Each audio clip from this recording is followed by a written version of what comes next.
Hi friends, welcome back to network path. इस video के अंदर मैं आपको नेटवर्क स्विचेस के बारे में थोड़ी जानकारी दूंगा। अब तक हमने टीसीपी आईपी मॉडल और काफ़ी सारे नेटवर्किंग के बेसिक्स क्लियर किया है और धीरे धीरे हम लोग अब आगे सीसीएनए की तरफ बढ़ रहे हैं। तो जो स्विच है आपका नेटवर्किंग स्विच, वो कुछ इस प्रकार का दिखता है। इसके अंदर बहुत सारे पोर्ट्स होते हैं, ये आपको दिख रहा है पोर्ट्स। तो ये पोर्ट्स इसके अंदर कितने हैं? इसके अंदर टोटल 48 पोर्ट्स आपको दिख रहे होंगे, है ना। 48, 1 2 3 4 5 6, तो ये 12 12 12 12। तो ये आपके जो है, ये आपके RJ45 पोर्ट्स हो गए। इस पे आप ईथरनेट केबल लगा सकते हो, ठीक है। जैसे ये वाला जब केबल आपके पास है ना, ये वाला केबल। तो ये वाला केबल जब आप इस्तेमाल करोगे तो आप उसे इसमें से किसी एक पोर्ट में इंस्टॉल कर सकते हो, ठीक है। और इसे छोड़ के ये चार यहाँ पे आपके SFP पोर्ट्स भी है, इन्हें SFP पोर्ट्स कहते हैं, ठीक है। SFP। और इनमें कुछ इस प्रकार के मॉड्यूल्स लगते हैं, ठीक है। इन्हें कहते हैं SFP, ठीक है। SFP मॉड्यूल कहते हैं। तो अगर ये आपका फाइबर केबल है तो वो इसमें जाता है और ये उसके बाद फिर आपके स्विच पोर्ट में लगता है, ठीक है। कुछ कुछ स्विचेस ऐसे होते हैं जिसमें सारे के सारे एसएफपी हो जाए, ठीक है। कुछ स्विचेस ऐसे होते हैं जिसमें सारे एसएफपी आ जाए। तो उसमें क्या किया जाता है, उसके अंदर आपको अगर RJ45 केबल्स कनेक्ट करनी है तो उसके लिए एक कॉपर एसएफपी मॉड्यूल भी आता है, ठीक है। ये एक कॉपर एसएफपी मॉड्यूल है, ये एक फाइबर ऑप्टिक एसएफपी मॉड्यूल है, ठीक है। इसे देखो यहाँ पे इन्होंने मेंशन किया, ये SC फाइबर पैच कॉर्ड है, ओके। और ये SC SFP मॉड्यूल है। तो ये SC कनेक्टर है, इसलिए इसको SC SFP मॉड्यूल कहा जा रहा है। तो ऐसे कनेक्ट करते हैं हम लोग केबल्स को। लेकिन स्विच का अभी क्या काम रहता है, तो अगर आपके पास दो कंप्यूटर्स है, आपस में कनेक्ट करना है तो आप सीधा कर लोगे। लेकिन दो से ज़्यादा होंगे तो आप कैसे कनेक्ट करोगे? नहीं कनेक्ट कर पाओगे, है ना। कर सकते हो, वैसे एक तरीका है। तो आप इसको कर लो कनेक्ट, है ना। इससे कर लो। और आप क्या कर सकते हो, एक और आपके पास जब तीसरा अगर लैपटॉप या कंप्यूटर रखा है तो आप क्या करोगे, इसमें वाईफाई रहता है आपका, है ना। और इसमें भी वाईफाई रहता है। तो आप इससे इसको वायरलेसली कनेक्ट कर सकते हो, इसको। और अब ये वाला तो इसके साथ कनेक्टेड है तो ये नहीं हो पाएगा, तो ये आपका कनेक्शन ऐसे तीन एक साथ कर सकते हो आप, ठीक है। अब अगर आपको चाहिए तो अगर इसको कनेक्ट करना है तो आप ब्लूटूथ से कनेक्ट कर लो, है ना। ब्लूटूथ का ऑप्शन भी होता है। ब्लूटूथ का सिंबल कैसा होता है, कुछ ऐसा होता है शायद से, है ना। तो आप ब्लूटूथ के थ्रू वायरलेसली कनेक्ट कर सकते हो, तीनों ऐसे हो जाएंगे, ठीक है। लेकिन ये बहुत टीडियस है, आप कितने सारे अलग अलग प्रोटोकॉल्स इस्तेमाल कर रहे हो, कहीं ब्लूटूथ इस्तेमाल कर रहे हो, केबल केबल इस्तेमाल कर रहे हो। तो जहाँ पे दो से ज़्यादा कनेक्ट करने हैं तो आप उसमें नेटवर्क स्विच का इस्तेमाल कर लेते हो, ठीक है। बहुत सारे पोर्ट्स होते हैं जैसे अभी मैंने दिखाया। आप लगाओ इस पे अलग अलग पीसीस अपने, है ना, जो फिर नेटवर्क का पार्ट बन जाता है आपके, ओके। इसलिए आपको एक स्विच की ज़रूरत है। लेकिन स्विच स्विच बनने से पहले हमारे पास हब रहा करते थे। जो हब है अपने, हब, वो सेम डिट्टो स्विच जैसे ही दिखते हैं, बस उनमें इंटेलिजेंस थोड़ी सी कम होती है, ठीक है। अब इंटेलिजेंस की कमी का मतलब क्या है कि अभी स्विच, अगर यहाँ पे स्विच की जगह अगर हब रहता तो आप अगर कुछ फ्रेम भेजना चाहते हो, सपोज कर लो आपके दो तीन दोस्त कनेक्टेड है इस पे, और आप 1 है, ये 2 है, 3 है, 4 है। आप 4 को भेजना चाहते हो कुछ डेटा, है ना। तो आपका डेटा यहाँ पे, यहाँ जाके हब के पास आएगा। और हब क्या करता है, वो ये जो डेटा है वो सबके पास ट्रांसमिट कर देता है, सबको एक एक कॉपी भेज देता है हर एक पोर्ट के ऊपर। क्योंकि उसमें इंटेलिजेंस है नहीं, वो चीज़ें याद नहीं रखता है। वो जैसा आ रहा है वैसा ही उसे कॉपी पेस्ट करके सारे पोर्ट्स के थ्रू बाहर भेज देता है। तो इससे क्या होता था, इससे दिक्कत ये है कि एक बहुत बड़ा सिक्योरिटी फ्लॉ है। आपका जो ट्रैफिक है, जो आप इस बंदे के लिए डेस्टिन है, तो वो ट्रैफिक मिरर होके इधर भी आ जाता है, इधर भी आ जाता है। तो कोई देखना चाहेगा उस ट्रैफिक को, स्निफ करना चाहेगा तो वो कर सकता है। तो पहले के टाइम में इतना सोचा नहीं गया था कि ऐसा भी किया जा सकता है। लेकिन आज इतने टूल्स आ चुके हैं, इतना नॉलेज लोगों के अंदर, अवेयरनेस बढ़ गई है कि ऐसा सिक्योरिटी फ्लॉ तो कोई भी आराम से डिटेक्ट कर लेगा और उससे सिस्टम को एक्सप्लॉइट कर लेगा, है ना। तो इसकी जगह पे जो अपने स्विचेस हैं वो आ गए। तो अगर आप इस पोर्ट से कुछ भेजते हो तो किसी एक बंदे को भेजना है तो आप उसी बंदे के पास आपका पैकेट, पैकेट बोल रहा हूँ सॉरी, फ्रेम कहते हैं इसे। पैकेट और फ्रेम में क्या फ़र्क है, ये पिछले वीडियोस में मैंने बता दिया, ठीक है। अगर आपको नहीं समझ आ रहा तो पिछले वीडियो में एक बार जाके देख लो। तो इसलिए हब से हम लोग ने स्विच पे स्विच किया, ठीक है। स्विच को पहले ब्रिज भी कहा करते थे, ठीक है। व्हाट वाज बिफोर वाई, ये मैंने बता दिया आपको। तो ये काम कैसे करता है स्विच, एक बार इसके बारे में समझ लेते हैं। तो ये क्या होता है स्विच, इसमें ये चार पोर्ट बना देता हूँ मैं आपको। तो जब आपका पीसी कनेक्टेड है, सपोज कर लो ये दो तीन पीसी कनेक्टेड है इस पे, है ना।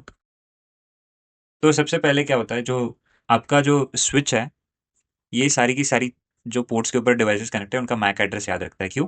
क्योंकि जब आपका जो पीसी है, ठीक है, ये ऊपर राउटर पे कनेक्टेड है, ठीक है। राउटर के बारे में बताऊंगा और चीज़ें। तो अगर ये ऐसे इस एनवायरनमेंट के अंदर आपका पीसी है और इसका .1 IP है, इसका .2 है, इसका .3 है, और ये .3 को कुछ भेजना चाहता है। तो आप जब पिंग कर रहे हो, सपोज कर लो आप पिंग इसको कर रहे हो ना .3 को, तो आपका पिंग इससे जाता है, लेकिन वो क्या करता है, जो आपका पीसी है ना, वो सबसे पहले आपके आईपी एड्रेस को देखता है। अगर वो देखता है कि अच्छा ये आईपी एड्रेस सेम नेटवर्क के अंदर का है, ठीक है, तो सेम नेटवर्क के अंदर का है, तो वो क्या करता है, सेम नेटवर्क के अंदर जो चीज़ें होती है उनको डील करने के लिए जो डिवाइसेस होते हैं आपके डिवाइसेस, वो मैक एड्रेस का इस्तेमाल करते हैं। ओके, तो ये देखता है कि भाई .1 के .3 के करस्पॉन्डिंग क्या मैक एड्रेस है ना, तो ये चीज़ उससे पता होनी चाहिए। और जब वो चीज़ अगर नहीं पता होती है, तो सबसे पहले अगर लग गया है, सपोज कर लो यहाँ पे लग गया है, तो इसके पास तो इन्फॉर्मेशन नहीं होगी ना, नया नया नेटवर्क के अंदर आया है। तो ये क्या करता है, एक रिक्वेस्ट भेज देता है, जिसे हम लोग आरबी कहते हैं, ठीक है, एड्रेस रेजोल्यूशन प्रोटोकॉल जिसे कहते हैं। तो ये क्या करता है, ये ऐसी रिक्वेस्ट भेजता है कि जो उस रिक्वेस्ट में लिखा रहता है कि हु हैज़ .3 IP, .3 IP किसका है।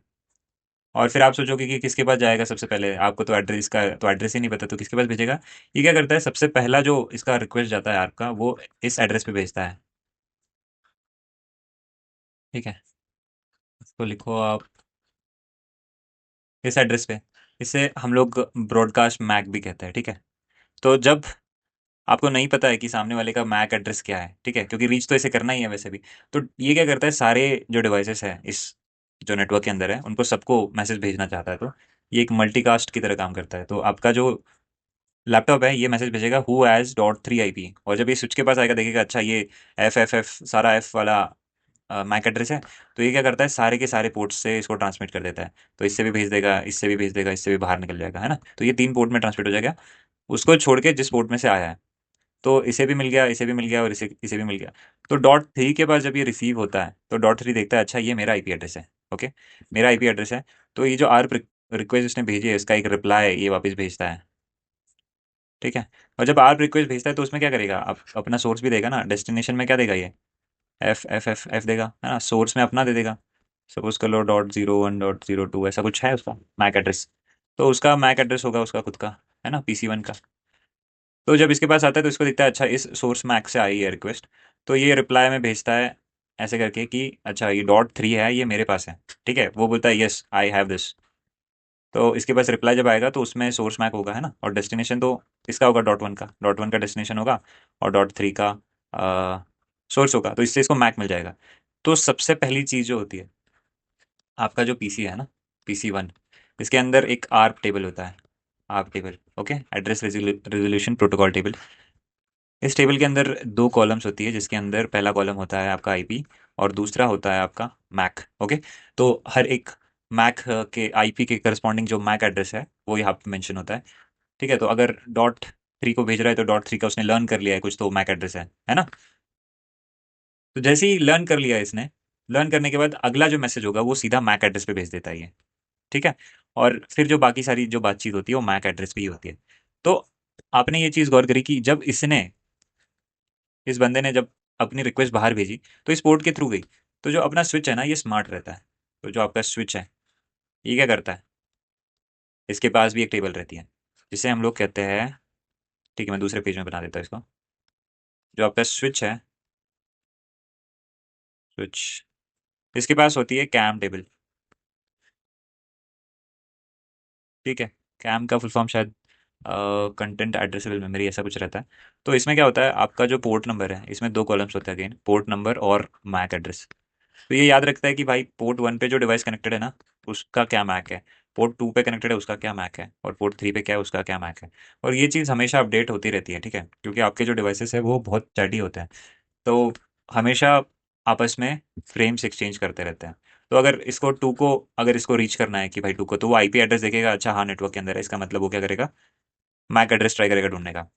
जैसे ही मैक एड्रेस मिलेगा उसको, आप टेबल में अपडेट कर देगा .2 का मैक, और अगली बार बात करनी है तो सीधा मैक एड्रेस को इस्तेमाल करके ही आपका जो है ये है फ्रेम है वो भेजेगा।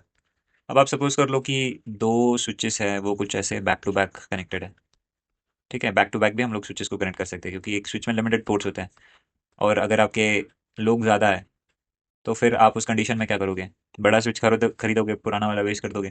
तो इससे अच्छा आप सेम साइज़ का या फिर उससे थोड़ा सा बड़ा एक और स्विच ले लो, जितना कैपेसिटी आपकी, और फिर उस पे यूज़र्स कनेक्ट करना स्टार्ट कर दो, है ना। तो इस स्विच 1 का कैम टेबल कैसा होगा, अब यहाँ पे अगर पीसीस कनेक्टेड है ना, .3 .4 है ना, .3 .4 इनका आईपी है, लेकिन मैं आईपी के बारे में बात नहीं कर रहा, इनका मैक कुछ है, ठीक है, एक्स इसका मैक है, इसका वाई मैक है ना, यहाँ पे इस बंदे का जेड है। तो स्विच वन जब जेड एक्स से या फिर वाई से बात करेगा तो स्विच वन भी याद रखेगा कि भाई इस पोर्ट के साथ कौन से मैक एड्रेस लगे हुए हैं ना। तो इस केस में क्या होता है कि अगर एक्स और वाई दो दो मैक एड्रेस है, तो इसमें क्या हो जाएगा, एक ही पोर्ट पे इसे इसे दिखेगा कि अच्छा दो दो डिवाइसेस है। तो ये क्या करता है, अगर पोर्ट नंबर ये सपोज कर लो आपका 5 है ना, तो ये दो मैक स्टोर कर लेता है, एक्स हो गया वाई हो गया, ठीक है, फिर अगली मेमोरी। तो जितने डिवाइसेस वो एक पोर्ट से अगर आ रहे हैं तो उतने मैक एक पोर्ट के साथ कैम जो है आपका वो एसोसिएट कर लेता है, ठीक है। तो ऐसे आपका स्विच काम कर लेता है। और आई होप आपको कैम कैसे अपडेट हो रहा है और आर्क कैसे अपडेट हो रहा है ये भी पता चल गया। आर्क के लिए अलग से वीडियो भी मैं फिर से बनाऊंगा। और इसे छोड़ के तो और स्विच के बारे में तो कुछ ज़्यादा बेसिक्स में जानने की ज़रूरत है नहीं। इसके बारे में और कमांड, इसका कमांड लाइन कैसे काम करता है वो भी आगे बताऊंगा मैं आपको।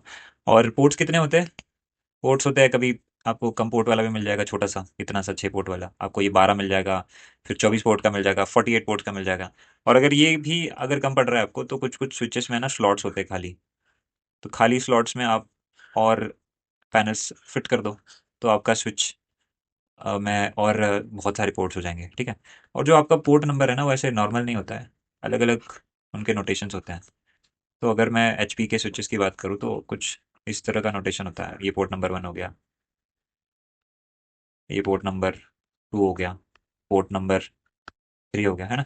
और अलग अलग डिवाइसेस में अलग अलग पोर्ट नंबर्स होते हैं, तो उसके बारे में अभी समझने की ज़्यादा ज़रूरत है नहीं। और एसएफपी मैंने आपको बता दिया, एसएफपी स्मॉल फैक्टर प्लगेबल ऐसा कुछ उसका फुल फॉर्म है। तो जब आपके पास पोर्ट नहीं है, ये क्या कहते हैं RJ45 वाला अवेलेबल, और या फिर आपके पास ऑप्टिक केबल है, तो आप एक एसएफपी मॉड्यूल खरीदो। एसएफपी मॉड्यूल में आप उसको कनेक्टर को इंसर्ट करो आप, और इसमें नेटवर्क में यूज़ हो जाएगा वो, ठीक है। तो इस वीडियो में इतना ही था। आई होप आपको स्विच की बेसिक फंक्शनैलिटी के बारे में थोड़ा थोड़ा सा आइडिया आ गया है, ठीक है। अगली वीडियो में आगे की वीडियोस और भी बेसिक्स कवर करूँगा, बाकी डिवाइसेस भी हैं उनके बारे में बताऊँगा। Okay, thank you so much.